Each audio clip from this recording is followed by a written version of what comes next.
ఇది కేవలం ఓ పెంపుడు జంతువు కాదు, ఇదో ఫ్యాషన్ స్టార్. పూర్తి వివరాలకు చదవండి రేపటి సాక్షి దినపత్రిక. ఇప్పుడు పీఏసీ పదవి అంశం హాట్ టాపిక్ గా మారుతున్న పరిస్థితి. పీఏసీ పదవిపై కాంగ్రెస్ ని బీఆర్ఎస్ టార్గెట్ చేస్తోంది. ఫిరాయింపు ఎమ్మెల్యేకి పీఏసీ అధ్యక్షుడి పదవి ఎలా ఇస్తారు అని బీఆర్ఎస్ ప్రధానంగా ప్రశ్నిస్తోంది. స్పీకర్దే తుది నిర్ణయం పీఏసీ పదవికి సంబంధించి అనేది కాంగ్రెస్ చేస్తున్న వాదన. అయితే స్వయంగా అరికెప్పూడి గాంధీనే తాను బీఆర్ఎస్ లో ఉన్నానని చెప్తున్నారు అంటోంది కాంగ్రెస్ పార్టీ. సో ఏం జరగబోతోంది పీఏసీ చైర్మన్ పదవికి సంబంధించి? ఇది బీఆర్ఎస్కే ఉన్న కొంతవరకు అడ్వాంటేజ్గా మారే అవకాశం కనిపిస్తోందా? కాంగ్రెస్ పార్టీ సెల్ఫ్ గోల్ ఏమైనా వేసుకుందా? స్పీకర్ది తుది నిర్ణయం ఎలా అవుతుంది? అదేవిధంగా చాలా టెక్నికల్ అంశాలు కూడా ఇందులో ఉన్నాయి. ప్రతిపక్ష నేత సూచించిన పేరుని పరిగణలోకి తీసుకోవాలి అని అంటున్నారు. ప్రతిపక్ష నేత 3 పేర్లను సూచించారు. ఆ ముగ్గురిని కాకుండా ఫిరాయింపు ఎమ్మెల్యేకి కాంగ్రెస్ పార్టీ పీఏసీ చైర్మన్ పదవిని ఎలా కట్టబెడుతుంది? ఇలాంటి ప్రశ్నలన్నీ కూడా ప్రస్తుతం దీని చుట్టూ తిరుగుతున్న పరిస్థితి. ఒకటి రాజకీయ కోణం కాగా మరొకటి రాజ్యాంగబద్ధమైన టెక్నికల్ కోణంగా కూడా మనకు కనిపిస్తోంది. రాకేష్ మనతో పాటు జాయిన్ అవుతున్నారు ఇదే అంశానికి సంబంధించి పూర్తి డీటెయిల్స్ అందించడానికి. రాకేష్ చెప్పండి, కొంతవరకు ఈ పీఏసీ చైర్మన్ పదవిని అరికిపూడి గాంధీకి ఇచ్చి కాంగ్రెస్ కొంత సెల్ఫ్ గోల్ వేసుకుందేమో, కొంత ఇబ్బందికర వాతావరణాన్ని ఎదుర్కొంటుందేమో అనే ఒక పరిస్థితి కనిపిస్తోంది. అటు ఫిరాయింపు అంశానికి సంబంధించి హైకోర్టులో ఒకవైపు కేసు కూడా నడుస్తున్న పరిస్థితి. హైకోర్టు అసెంబ్లీ సెక్రటరీకి కొన్ని డైరెక్షన్స్ కూడా ఇచ్చిన పరిస్థితుల్లోనే ఈ పీఏసీ చైర్మన్ అనౌన్స్ చేశారు. ఏం జరుగుతోంది రాకేష్? చర్చ బయట ఏది జరిగినప్పటికీ కాంగ్రెస్ పార్టీ మాత్రం వ్యూహాత్మకంగానే పీఏసీ పదవిని ఆర్కేపూడి గాంధీకి ఇచ్చినట్టుగా తెలుస్తోంది. ఎందుకంటే హైకోర్టు 4 వారాల్లో అసెంబ్లీ సెక్రటరీ పార్టీ ఫిరాయింపులపై ఒక స్పష్టత ఇవ్వాలి, లేదంటే సుమోటోగా దీన్ని స్వీకరిస్తామని చెప్పిన నేపథ్యంలో కాంగ్రెస్ పార్టీ ఒక ఎత్తుగడ వేసింది.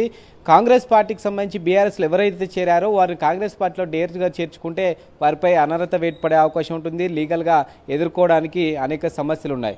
ఈ నేపథ్యంలో వారిని పార్టీలో చేరలేదని చెప్తూనే బయట నుంచి వాళ్ళ మద్దతు తీసుకోవడం అనే ఎత్తుగడని కాంగ్రెస్ పార్టీ ఇక్కడ అవలంబిస్తూ ఉంది. అందులో భాగంగానే కాంగ్రెస్లో చేరిన 10 మంది ఎమ్మెల్యేలో ఒక దాన నాగేంద్ర మాత్రమే టెక్నికల్గా ఇందులో ఇంప్లిమెంట్ అయ్యే అవకాశం ఉంది. ఎందుకంటే ఆయన కాంగ్రెస్ బీఫామ్ మీద ఎంపీగా పోటీ చేశారు కాబట్టి ఆయనకు సాంకేతిక సమస్యలు వచ్చే అవకాశం ఉంది. మిగతా 9 మందికి సంబంధించి న్యాయపరంగా ఎటువంటి ఇబ్బందులు వచ్చే అవకాశం లేదు. కేవలం పొలిటికల్గా ఆరోపణలను తిప్పికొట్టడం మాత్రమే కాంగ్రెస్ పార్టీ ముందున్న అతిపెద్ద టాస్క్గా చెప్పుకోవచ్చు. ప్రస్తుతం అందులో భాగంగానే ఇప్పుడు ఆర్కేపూడి గాంధీ కానీ కౌశిక్ రెడ్డి మధ్య జరుగుతున్న వివాదంగా చెప్పుకోవచ్చు.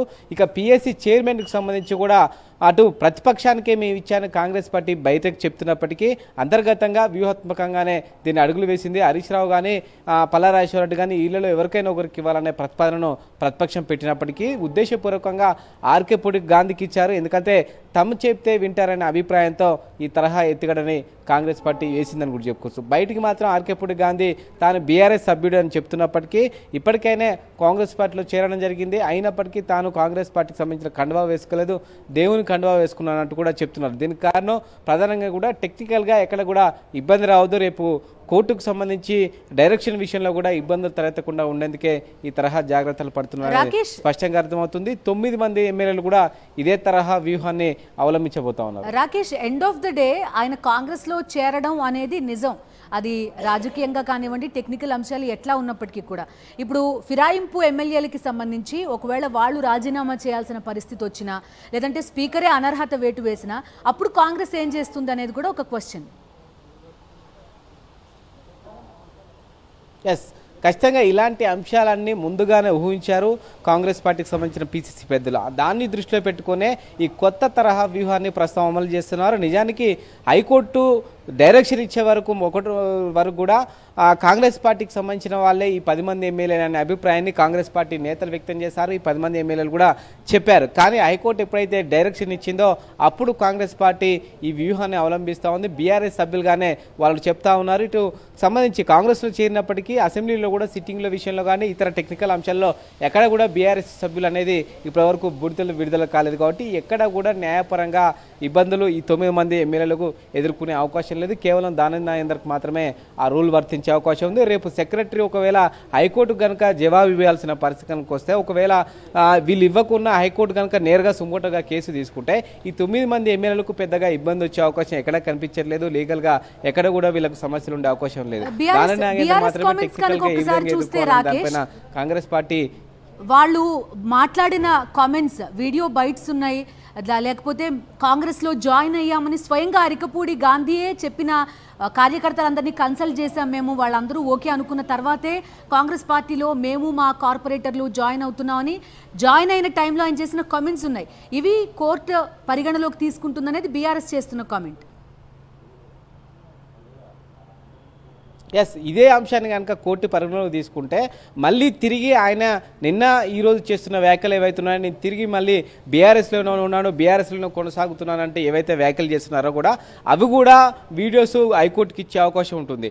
ఇలా నేరుగా మీడియా ముందుగానే పత్రికల్లో వచ్చిన వార్తలు ఏవైతున్నాయో వాటి డైరెక్ట్గా కోర్టు తీసుకుంటుందా, లీగల్గా అవి వర్కౌట్ అవుతాయా, బీఆర్ఎస్ వాళ్ళను ఏమాత్రం హైకోర్టు ఏకీభవిస్తుంది దీనికి తగ్గట్టుగా. ఎందుకంటే లీగల్ పొజిషన్లో ఎక్కడ కూడా వీళ్ళు కాంగ్రెస్ అఫీషియల్గా చేరినట్టు డాక్యుమెంట్ టైప్ లేదు కాబట్టి అది హైకోర్టు ఏ మేరకు తీసుకుంటుంది అనేది కూడా టెక్నికల్ అంశాలను కాంగ్రెస్ పార్టీ సీరియస్గా పరిశీలిస్తూ ఉంది. లీగల్ టీం అంతా కూడా వర్క్ చేస్తూ ఉంది. అయితే ఎక్కడ కూడా ఈ 9 మంది ఎమ్మెల్యేలకు ఇబ్బంది లేదనే కాన్ఫిడెన్స్ మాత్రం కాంగ్రెస్ నేతల్లో కనిపిస్తూ ఉంది.